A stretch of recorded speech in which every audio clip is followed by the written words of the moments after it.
نحمده ونصلي على رسوله الكريم اما بعد فاعوذ بالله السميع العليم من الشيطان الرجيم بسم الله الرحمن الرحيم سورة البقرہ آیت نمبر 22 بسم الله الرحمن الرحيم الذي جعل لكم الارض فراشا والسماء بناء اللہ ہی تو وہ ذات ہے جس نے زمین کو تمہارے لیے فرش اور آسمان کو تمہارے لیے چھت بنا دیا۔ وَأَنزَلَ مِنَ السَّمَاءِ مَاءً فَأَخْرَجَ بِهِ مِنَ الثَّمَرَاتِ رِزْقًا لَكُمْ، اور اسی نے ہی آسمان سے پانی برسایا، پھر اس کے ذریعے سے پھلوں سے تمہیں رزق مہیا کیا۔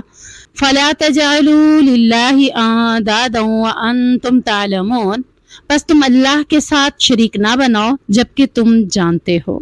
اس آیت میں اللہ رب العزت اپنی وحدانیت کا اقرار کرواتے ہوئے اس کی نشانیاں، اس کی دلیلیں دے رہا ہے۔ سب سے پہلے اللہ تعالیٰ نے اس آیت میں کیا کہا ہے کہ اللہ ہی تو وہ ذات ہے، یعنی اللہ کے علاوہ اور کوئی ذات ایسی نہیں ہے کہ جس نے تمہارے لیے زمین کو فرش بنا دیا ہو اور آسمان کو چھت بنا دیا ہو۔ اگر آپ دنیا میں دیکھیں تو دنیا آپ کے لیے ایک مکان ہے، یہ دنیا پوری کیا ہے؟ آپ کے لیے ایک مکان ہے جس کی زمین، جس کا فرش زمین ہے اور جس کی چھت آسمان ہے۔ اور پھر اسی کے اندر ہی اللہ تعالیٰ نے انسان کو ذہانت دی، عقل دی، شعور دیا کہ اس نے اسی آسمان کے چھت کو دیکھتے ہوئے اور زمین کے فرش کو دیکھتے ہوئے اپنے اپنے گھر بنانا شروع کر دیے۔ اور پھر اللہ رب العزت کہہ رہا ہے کہ میں ہی تو ہوں وہ ذات، میں نے ہی تو تمہارے لیے بنایا، کسی اور نے کیا تمہارے لیے زمین بنائی یا کسی اور نے تمہارے لیے چھت بنائی؟ اور دوسری بات یہاں پہ کیا ہے کہ کیا میرے ساتھ کسی اور نے مل کر یہ زمین بنوائی یا یہ آسمان بنوایا؟ ہم سب جانتے ہیں کہ اللہ اکیلے نے ہی یہ زمین و آسمان بنائے ہیں، اس نے اپنے ساتھ کسی کو نہیں ملایا تھا۔ اس کی وجہ کیا تھی؟ وجہ یہ تھی کہ اللہ رب العزت فرماتے ہیں کہ میں خود قادر مطلق ہوں، میں ساری چیزیں بنانے پہ قادر ہوں، اور میں کن کہتا ہوں اور وہ فیکون ہو جاتا ہے۔ دوسری بات، اگر میں اپنے ساتھ کسی کو شریک بناتا تو اللہ کے ساتھ اگر دوسرا اللہ ہوتا تو ایک کہتا کہ آج بارش ہوگی تو دوسرا کہتا آج بارش نہیں ہوگی، ایک کہتا زمین کو ایسے بنانا ہے تو دوسرا کہتا کہ زمین کو ایسے بنانا ہے۔ خالق کائنات اکیلا ہی کافی ہے، کیونکہ وہ مدبر بھی ہے، وہ خالق بھی ہے، وہ مالک بھی ہے۔ وہی اللہ کہہ رہا ہے کہ میں ہی تو تمہارے لیے وہ ذات ہوں کہ جس نے تمہارے لیے زمین کو فرش اور آسمان کو چھت بنا دیا، تاکہ تم کیا کرو؟ اس میں قرار پکڑو، اس میں ٹھہرو، اس میں رہو اور اللہ کی قدرت کی نشانیوں کو دیکھو۔ کون سی نشانیاں؟ کہ آسمان سے بلندیوں سے اس نے پانی کو برسایا۔ آپ دیکھیے کہ کئی سالوں سے ہم بارش تو سن رہے تھے، بارش کے ساتھ اولے بھی سنتے تھے، لیکن اب آپ دیکھیے کلاؤڈ برسٹ کب سے سنا؟ پچھلے سال سے۔ اللہ کی زمین پر جب اللہ کی نافرمانیاں حد سے بڑھ جائیں تو اللہ صفحہ ہستی سے بستیوں کو مٹا دیتا ہے۔ پچھلے سال منیر بستی کو اللہ تعالیٰ نے صفحہ ہستی سے اس طرح مٹا دیا کہ کہنے والوں نے کہا کہ سوائے 2-3 لوگوں کے اس بستی میں کسی کا نام و نشان نہیں ملا۔ اور ہوا کیا تھا؟ Cloud burst. میں آج ہی پڑھ رہی تھی مختلف نیوز، تو اس میں آج ہی کی یعنی کہ پیشن گوئی کی گئی تھی کہ دریائے نیلم کے قریب کلاؤڈ برسٹ ہو چکا ہے۔ دریائے نیلم میں طغیانی آ چکی ہے، کئی مکان زیر آب آ چکے ہیں، اور آگے مزید 6-7 دنوں کی پیشن گوئی میں مسلسل وہ یہی بتا رہے ہیں کلاؤڈ برسٹ بھی ہو سکتے ہیں، کچھ بھی ممکن ہو سکتا ہے، سیلابی ریلے بھی آ سکتے ہیں، طوفان بھی آ سکتے ہیں، کئی قسم کی آزمائشیں، عذاب اللہ کی طرف سے ہمارے اوپر آ سکتی ہیں۔ تو یہ اللہ ہی تو ہے جو بلندیوں سے تمہارے لیے پانی نازل کرتا ہے۔ کیسے پانی نازل ہوتا ہے بلندیوں سے؟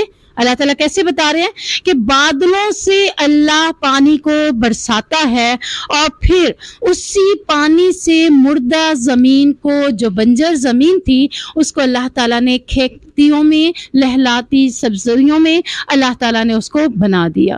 من الثمرات رزقا لکم، کہ یہ بارش کا پانی برستا ہے تو تمہارے لیے پھل بھی نکلتے ہیں اور سبزیاں بھی اگتی ہیں۔ آپ دیکھیں کسان جتنا مرضی پانی لگا لے، کھیتیوں کو، گندم کو، اناج کو، پھلوں کو، درختوں کو جتنا مرضی پانی لگا لے، لیکن پھر بھی وہ کیا امید رکھ رہا ہوتا ہے؟ بارش آئے گی تو میری فصل اچھی ہو جائے گی۔ بارش کا پانی ایک ایسا پانی ہے جو ہمارے لیے پھلوں کو اور سبزیوں کو نکال کر لے آتا ہے، یا پھر ان سبزیوں میں ذائقہ بھر دیتا ہے۔ بادل کا پانی ہی ایسا ہے کہ یہ پھلوں کے اندر بھی ذائقے کو بھر دیتا ہے۔ تو اللہ رب العزت فرما رہے ہیں کہ یہ زمین پہلے مردہ تھی، بارش کے پانی سے اللہ نے اس کو سرسبز و شاداب بنا دیا، زندہ کر دیا، اس میں رمق پیدا کر دی اور اس میں پودے اگا دیے جو تمہارے لیے فائدے کا باعث ہیں۔ اور یہ سب کچھ کس نے کیا ہے؟ تم اس پھلوں سے کھاتے ہو، پیتے ہو، رہتے ہو زمین پر، آسمان کو چھت کے طور پر دیکھتے ہو۔ یہ سب کچھ کس نے بنایا؟ تمہاری ضروریات زندگی کا سامان وہی تو ہے جس نے کیا۔ جب وہ اکیلا ہی یہ سارا کچھ کر رہا ہے، بتانے کا مقصد کیا ہے کہ جب وہ اکیلا ہی یہ سب کچھ کر رہا ہے تو عبادت کے لائق بھی کون ہے؟ ایک اللہ۔ اللہ کے سوا کوئی بھی عبادت کے لائق نہیں ہے۔ یعنی خالق وہ بن جائے، خالق بننے کے بعد جب شکریہ ادا کرنے کی باری ہے تو ہم کسی اور کا کر لیں، یہ کیسے ممکن ہے؟ خالق وہی ہے تو شکریہ بھی تو اسی کا ہی ادا کرنا ہوگا۔ اور شکریہ کس طریقے سے ادا کیا جاتا ہے؟ بندگی کے ساتھ۔ پیارے نبی صلی اللہ علیہ وسلم کو حضرت عائشہ صدیقہ رضی اللہ تعالیٰ عنہ کہتی تھی کہ اللہ کے نبی، آپ کے تو اگلے پچھلے سارے گناہ معاف ہو گئے ہیں، تو آپ اتنے لمبے لمبے قیام کر کے اپنے پاؤں مبارک سجا لیتے ہیں، تو تھوڑے قیام کو کم کر دیجئے۔ تو اللہ کے نبی صلی اللہ علیہ وسلم نے کیا جواب دیا تھا؟ میں شکر گزار بندوں میں سے نہ بنوں، میں اپنے رب کا شکریہ ادا نہ کروں کہ جس نے مجھے پیدا کیا، جس نے میرے لیے یہ نعمتیں بنائیں، جس نے میرے گناہوں کو معاف کر دیا، تو میں اس رب کا شکر ادا کرنے کے لیے یہ لمبے قیام اور لمبے سجدے کرتا ہوں، اسی کے لیے ہی عبادت کرتا ہوں، اسی کے آگے جھکتا ہوں، اسی کے سامنے سجدہ ریز ہوتا ہوں۔ تو یہ اللہ ہی ہے جس نے زندہ کیا زمین کو، اور اس زمین کے اندر سے ہمارے لیے ہر طرح کی ضروریات زندگی کا سامان میسر کر دیا۔ تو اللہ تبارک و تعالیٰ فرما رہے ہیں پھر تم وَأَنْتُمْ تَعْلَمُونَ، تم جانتے بھی ہو، یہ سب باتیں تمہیں پتہ بھی ہیں، اس کے باوجود تم کیا کرتے ہو؟ فَلَا تَجْعَلُوا لِلَّهِ أَنْدَادًا، تم اللہ کے ساتھ کسی کو شریک ٹھہرا دیتے ہو۔ تم جانتے ہو کہ یہ سب کچھ اللہ نے بنایا، کسی سے بھی پوچھ لیں، یہاں تک کہ مشرکین مکہ سے بھی جب پوچھا جاتا، قرآن میں کئی مقام پر اس کا ذکر ہے کہ جب مشرکین مکہ سے پوچھو تو صحیح، یہ زمین و آسمان کس نے بنائے، یہ تمام چیزیں کس نے بنائی، تو وہ کہتے تھے سَيَقُولُونَ لِلَّهِ، تو وہ کہتے تھے اللہ نے۔ اب یہاں پہ اللہ تعالیٰ نے ہمیں کہا کہ یہ سب کچھ میں نے تمہارے لیے بنایا اور تم اس باتوں کو جانتے بھی ہو، پھر فَلَا تَجْعَلُوا لِلَّهِ أَنْدَادًا، تو اللہ کے ساتھ کسی کو شریک نہ ٹھہراؤ۔ اندادن ہے ندن کی جمع، ندن کہتے ہیں بلانا، پکارنا کسی کو، یعنی مشکل گھڑی میں کسی کو پکارنا۔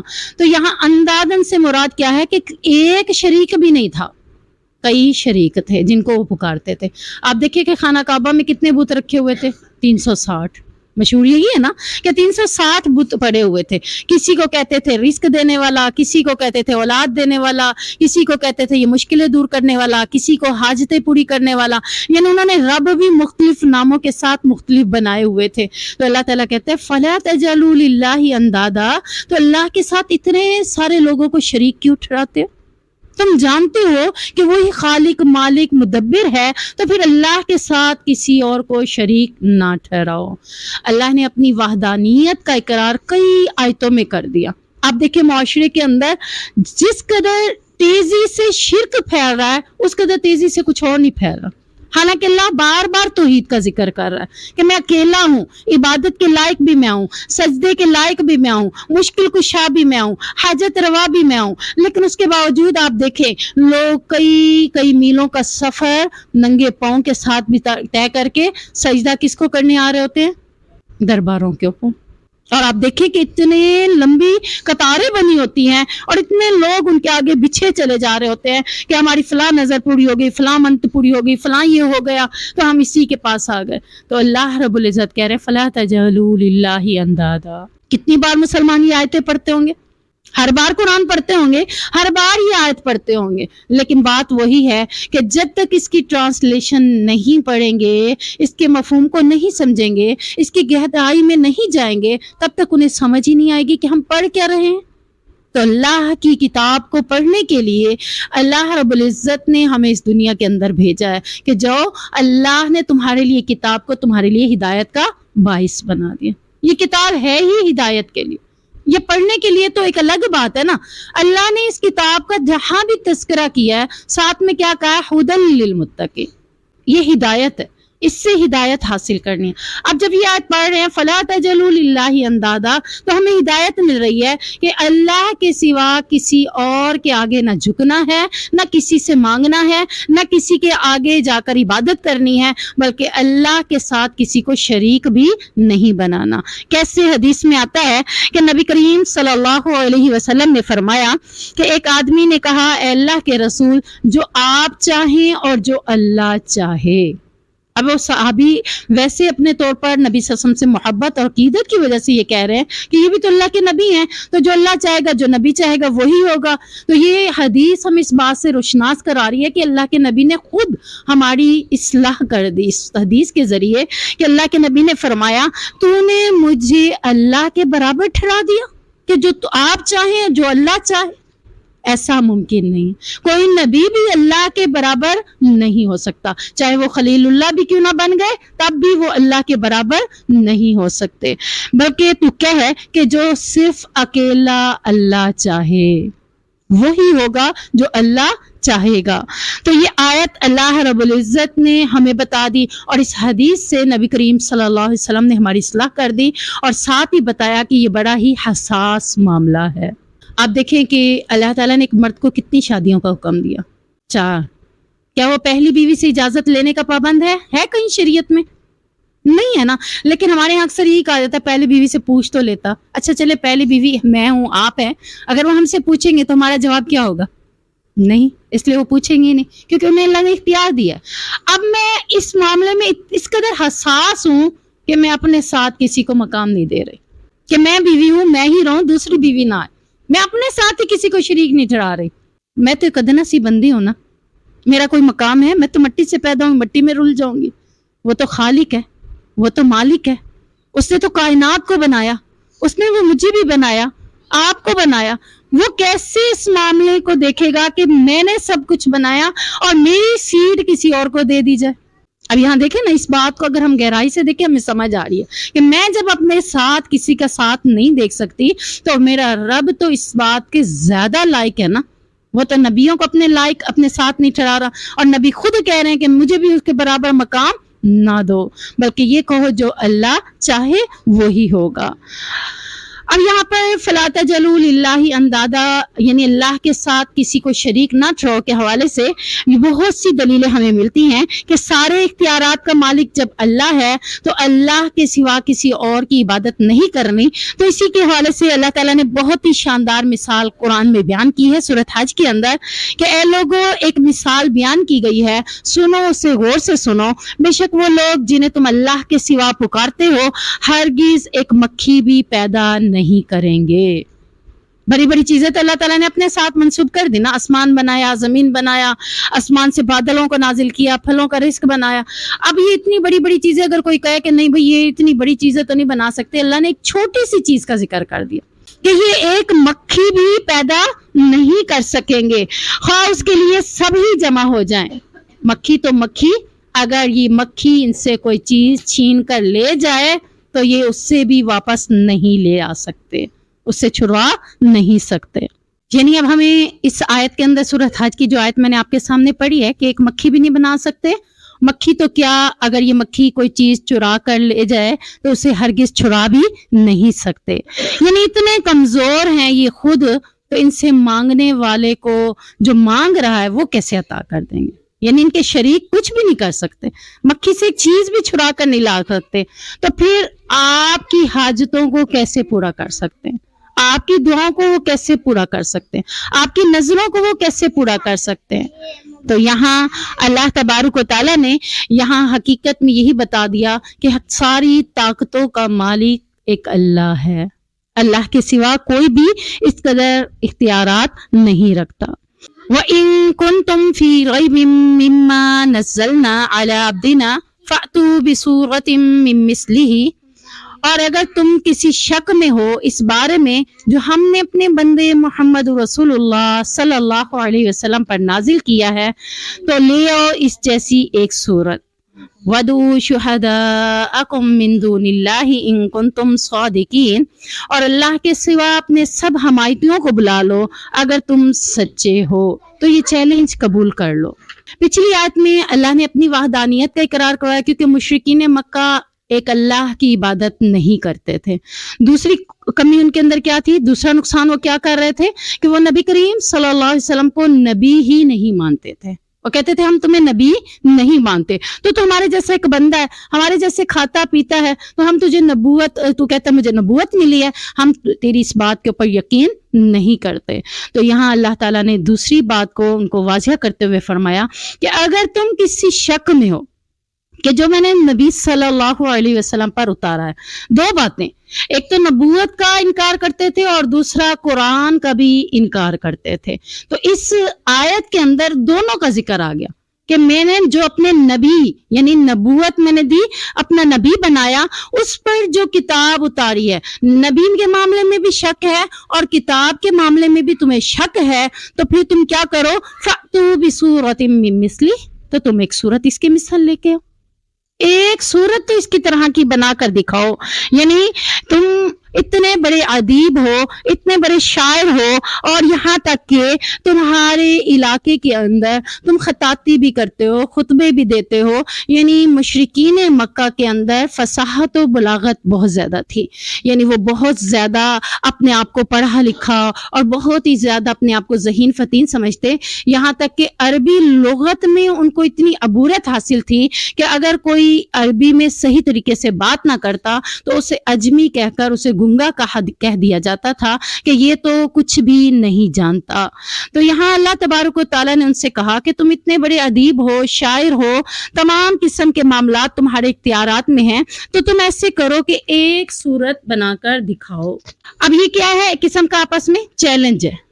جیسے میں کبھی آپ سے کوئی بات کرتے ہوئے آپ کہیں نہیں ایسا نہیں ہوتا، میں کہتی ہوں میں آپ کو چیلنج دیتی ہوں، میں کر کے دکھاؤں گی۔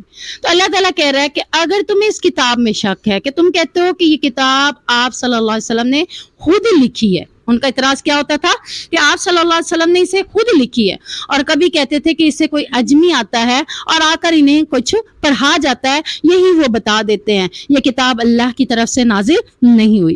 تو اللہ کہتے ہیں کہ پھر میرا ایک چیلنج ہے تمہارے ساتھ کہ تم ایک صورت تو بنا کر دکھاؤ، حالانکہ اللہ کے نبی تو پڑھے لکھے نہیں ہیں، ٹھیک ہے نا، تم تو پڑھے لکھے ہو، تمہارے پاس تو فصاحت و بلاغت بہت زیادہ ہے۔ یہاں سورۃ بقرہ میں ایک سورت کے بارے میں کہا، اور سورۃ بنی اسرائیل میں اللہ تعالیٰ نے اس طریقے سے اس بات کا اظہار کیا ان سے کہ کہہ دیجئے نبی کریم صلی اللہ علیہ وسلم، اگر آپ سب انسان اور سب جن مل کر بھی جمع ہو کر قرآن جیسا ایک قرآن بنا کر لے آئیں، ہرگز ایسا نہیں کر سکیں گے۔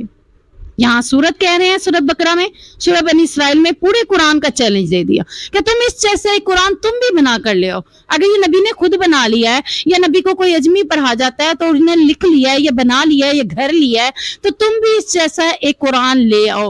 اور یہاں پر اللہ تعالیٰ نے کن کو کہا؟ جنات کو بھی اپنے ساتھ شامل کر لو۔ خود تو پڑھے لکھے تھے نا، خود تو شاعر اور ادیب تھے، خود تو بہت زیادہ خطبے دیا کرتے تھے، بہت عربی میں فصاحت و بلاغت تھی ان کے پاس، اور اس کے ساتھ ساتھ ان کا یہ عقیدہ تھا کہ جنات بہت بڑی طاقت کے مالک ہیں، بہت کچھ کر سکتے ہیں، یعنی ان کا یہ بھی عقیدہ تھا کہ جنات بہت کچھ کر سکتے ہیں، ان کے پاس طاقت بھی ہے، قوت بھی ہے۔ تو اللہ تعالیٰ نے کہا صرف تم ہی نہیں، تمہیں جن جنات کے اوپر ہے نا کہ یہ طاقت اور قوت میں زیادہ ہیں، تو انہیں بھی اپنے ساتھ ملا کر ایک قرآن تم بھی بنا کر لے آؤ۔ اور پھر اسی طریقے سے سورت ہود کے اندر مزید اس چیلنج کو اللہ تعالیٰ نے کس طریقے سے کہا کہ کہتے ہیں کہ اے نبی کریم صلی اللہ علیہ وسلم تم نے اسے خود سے گھڑ لیا، ام یقولو نفترا، کہتے ہیں کہ تم نے خود سے گھڑ لیا، تو انہیں کہو پھر اس جیسی 10 صورتیں تم بھی گھڑ کر لے آؤ۔ یعنی یہ بات ایک دفعہ نہیں کی مشرکین مکہ نے، کئی بار کی، اور قرآن میں 3 بار چیلنج ہو گیا۔ ایک بار ایک سورت کا آ گیا، دوسری بار 10 سورتوں کا آ گیا، اور تیسری بار پورے قرآن کا چیلنج آ گیا کہ تم بھی اس جیسا قرآن بنا کر لے آؤ۔ اب یہاں پر اللہ نے اس آیت میں جہاں پہ 10 سورتوں کا کہا ہے، وہاں پہ کیا کہا ہے؟ جس کو بھی بلانا چاہتے ہو بلا لو، جس کو مرضی اپنے ساتھ بٹھا لو، 10 نہیں، 100 نہیں، 1000 نہیں، لاکھوں کی تعداد میں تم بیٹھ جاؤ، تم 10 صورتیں تو بنا کر دکھاؤ اگر تم اپنی بات میں سچے ہو۔ کون سی بات؟ کہ یہ قرآن نبی نے خود سے گھر لیا ہے، اس بات میں سچے ہو تو تم بھی بنا کر لے آؤ۔ اب یہاں پر انہیں پتہ چلتا ہے کہ یہ چیلنج تو انہوں نے مانا ہی نہیں، نہ ہی انہوں نے ماننا تھا، اور نہ ہی انہوں نے مان کر اس جیسا کچھ کام کر کے دکھانا تھا، کیونکہ جو چیز اللہ بنا سکتا ہے وہ کوئی اور نہیں بنا سکتا جب تک کہ اللہ کسی بندے کو اس کا اختیار نہ دے دے۔ اگر اللہ بندے کو کوئی اختیار دے دیتا ہے تو وہ کام کر کے دکھا سکتا ہے، اگر اللہ اختیار ہی نہ دے تو بندہ کبھی بھی اپنی مرضی سے کچھ کر ہی نہیں سکتا۔ تو یہاں پر اللہ تعالیٰ نے یہاں پہ بھی یہی کہہ دیا کہ ان کنتم صادقین، اگر تم سچے ہو تو پھر تم اللہ کے سوا جس کو بھی ملانا چاہتے ہو ملاؤ، اور یہ قرآن جیسی کتاب، ایک سورت، 10 صورتیں، کچھ بھی بنا کر لے آؤ، لیکن نہیں لے کے آ سکتے۔ کیوں؟ کیونکہ یہ قرآن ایک معجزہ ہے۔ کیسا معجزہ؟ معجزہ کسے کہتے ہیں؟ معجزہ اس کو کہتے ہیں جو ظاہری اسباب کے ساتھ ساتھ انسانی طاقت کے بھی خلاف ہو، یعنی ظاہری اسباب کے خلاف ہو اور انسانی طاقت سے بھی باہر ہو، یعنی انسان اس کو کر نہ سکتا ہو، اسی کو کہتے ہیں معجزہ۔ جیسے اللہ کے نبی صلی اللہ علیہ وسلم نے چاند کی طرف اشارہ کیا تھا تو چاند کیا ہو گیا تھا؟ 2 ٹکڑے ہو گیا تھا۔ ہے کسی انسان کے بس میں یہ کام؟ تو یہ معجزہ تھا جو کہ انسان کے بس کی بات نہیں تھی۔ آپ دیکھیں کہ موسیٰ علیہ السلام کے دور میں فرعون کو جادوگروں پہ بڑا ناز تھا، وہ جادوگروں کو اپنے لیے بہت کچھ سمجھتا تھا، تو اللہ تعالیٰ نے موسیٰ علیہ السلام کو اسی طرح کے معجزے عطا کیے تھے کہ ان کے عصا کو اللہ تعالیٰ نے سانپ بنا دیا، اور دوسرا وہ اپنے ہاتھ کو بغل میں ڈالتے تھے تو وہ سفید چمکتا ہوا نکل آتا تھا۔ یہ بھی کیا ایک ان کی نظروں میں کیا تھا؟ ایک جادو تھا۔ لیکن جب جادوگروں نے دیکھا تو انہوں نے کہا نہیں، یہ جادو نہیں ہو سکتا، کیونکہ جادو کا علم ہم جانتے ہیں، تو ہمارے علم کے مطابق یہ جادو نہیں ہے۔ حضرت عیسیٰ کا دور دیکھیں، حضرت عیسیٰ علیہ السلام کے دور میں طب پر بہت زیادہ مہارت تھی، لوگ طب کے معاملے میں بہت زیادہ مہارت رکھتے تھے، تو اللہ تعالیٰ نے معجزہ بھی اسی جیسا انہیں عطا کر دیا کہ وہ پیدائشی اندھے کو ٹھیک کر دیتے تھے۔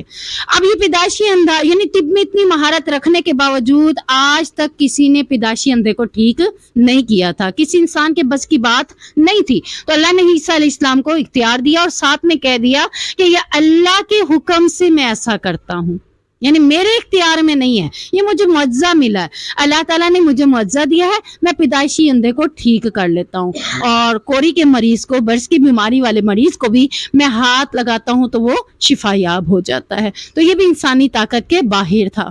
تو معجزہ اسی کو کہا جاتا ہے جو انسان کے یعنی کہ مزاج کے خلاف ہو، یا پھر اسباب کے ظاہری اسباب کے خلاف ہو، اور اس کے علاوہ انسانی طاقت سے بے بس ہو، یعنی وہ انسان اس کام کو نہ کر سکتا ہو۔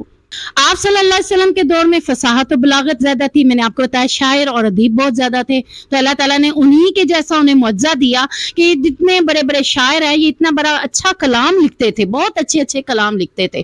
ہر سال ان کا ایک میلہ ہوتا تھا اور اس میں ہر کوئی اپنی شاعری لکھ کر آتا تھا، جس کی شاعری سب سے بیسٹ ہوتی تھی اسی کو خانہ کعبہ میں پورے سال کے لیے لٹکا دیا جاتا یا لگا دیا جاتا تھا، یہ اس کے لیے اعزاز ہوتا تھا۔ تو یہاں اللہ تعالیٰ نے پھر اسی شاعری سے ملتا جلتا اسی طرح کی فصاحت و بلاغت والا قرآن معجزے کے طور پر اللہ تعالیٰ نے عطا کر دیا، اور فرمایا کہ تمہیں اپنی زبان پر اس قدر ناز ہے تو لو میں نے تمہاری ہی زبان میں قرآن کو نازل کر دیا، جسے سمجھنے میں تمہیں کوئی مشکل نہیں ہوگی۔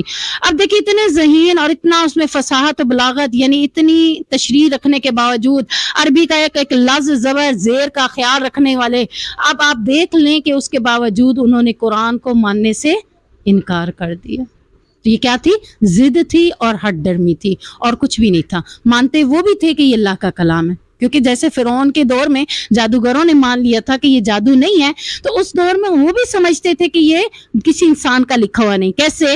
اس کے بارے میں ہم آگے دیکھتے ہیں اگلی آیت کے اندر، فَإِن لَمْ تَفْعَلُوا وَلَا تَفْعَلُوا، پھر اگر تم نہ کر سکو جبکہ تم کر بھی کبھی نہیں سکو گے، فَاتَّقُوا النَّارَ الَّتِي وَقُودُهَا النَّاسُ وَالْحِجَارَةُ، تو اس آگ سے ڈر جاؤ جس کا ایندھن انسان اور پتھر ہیں، اعدت للکافرین، جو کہ کافروں کے لیے اللہ تعالیٰ نے تیار کر رکھی ہے۔ یعنی ہاں اللہ تعالیٰ نے جو ان کو چیلنج دیا تھا کہ ایک صورت لے آؤ، 10 صورتیں لے آؤ، اس طرح سے لے آؤ، قرآن بنا کر لے آؤ، اب انہوں نے کیا کیا کہ وہ اس طرح کا کوئی چیلنج قبول نہیں کر سکے، تو اللہ تعالیٰ نے خود ہی کہہ دیا فَإِن لَمْ تَفْعَلُوا، تم کر ہی نہیں سکتے، وَلَن تَفْعَلُوا، ہرگز کبھی کر بھی نہیں سکو گے، تم جتنی مرضی کوشش کر لو تم یہ کام کر ہی نہیں سکتے۔ یعنی اب اس کے بارے میں کیا ہے کہ مشرکین مکہ رات کو اٹھ کر نبی کریم صلی اللہ علیہ وسلم جب راتوں کو قرآن پڑھتے تھے تو راتوں کو اٹھ کر آپ صلی اللہ علیہ وسلم کے پاس اندھیروں میں آ کر، یعنی پہچانے نہ جائیں اس لیے اندھیرے میں آ کر آپ صلی اللہ علیہ وسلم سے قرآن سنا کرتے تھے۔ ایمان نہیں لے آئے لیکن اندھیرے میں آ کر قرآن سنتے تھے۔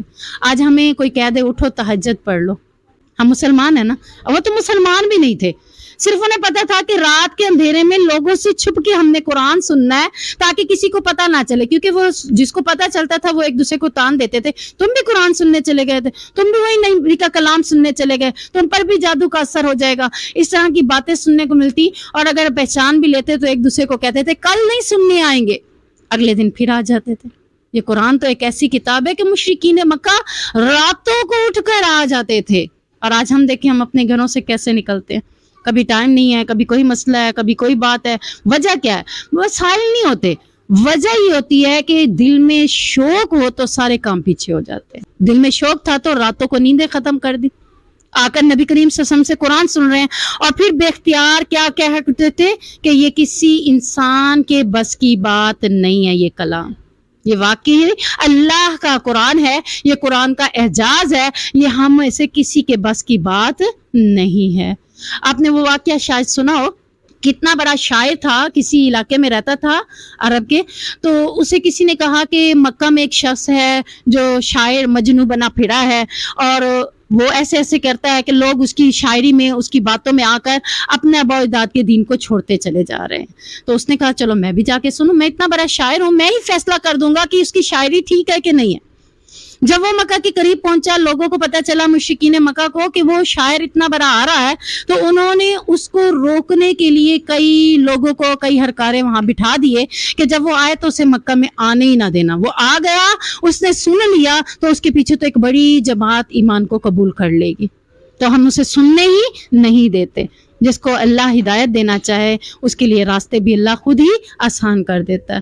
اب وہ آیا، اسے روکنے کی کوشش کی گئی، اس نے کہا چلو تم اگر ایسے کہتے ہو میں نہیں سنوں گا، میں کانوں میں روئی ڈال دیتا ہوں، میں کچھ بھی کر دیتا ہوں، میں اس کا کلام نہیں سنوں گا، میں تو اب طواف کر کے جاؤں گا، کیونکہ وہ طواف کرنے کے لیے تو لازمی آیا کرتے تھے، تو میں اب طواف تو کر کے ہی جاؤں گا۔ اب وہ طواف کرنے کے لیے جیسے ہی بیت اللہ میں پہنچا، آپ صلی اللہ علیہ وسلم قرآن پڑھ رہے تھے، کس چکر میں کب کس وقت اس کے کانوں سے روئی نکلی اسے خود بھی نہیں پتا۔ یہ قرآن کا اعجاز ہے کہ جس کے دل پہ اثر کرتا ہے تو وہ بے اختیار اس کی طرف لپکتا ہی چلا جاتا ہے۔ اللہ ہمارے دلوں کو نرم کر دے، ہمارے دل اس کی طرف لگا دے کہ ہم خود ہی قرآن کو سننے کی طرف لپکتے ہوئے آ جائیں۔ اگر مشرکین مکہ ایسا کر سکتے ہیں تو ہم تو پھر بھی مسلمان ہیں، الحمدللہ۔